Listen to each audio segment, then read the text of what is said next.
Doncs si no recordo malament, perquè fa 2 anys ja que el tinc, crec que va ser el diari. Em vaig veure un anunci i vaig pensar, fantàstic. Doncs el vaig comprar perquè el preu era molt econòmic i també pel tipus de cinema al qual anava a venir.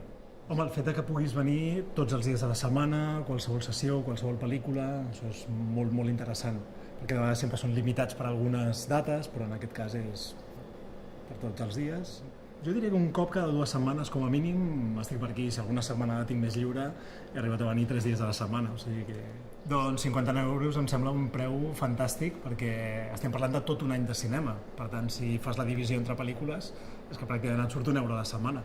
Si fem que la gent retorni a la sala de cinema, sens dubte la pirateria també baixarà, jo crec, perquè la qualitat-preu, doncs òbviament sempre t'estimes més molt més qualitat i a un bon preu. Crec que és un molt bon regal i de fet sé de 2 persones que se l'han fet perquè els he recomanat. O sigui que realment sempre el promociono perquè el bono aquest és, per mi, és el que té, qualitat, preu, és un molt bon regal i una molt bona recomanació. El definiria com familiar, com un lloc on estàs molt a gust, realment.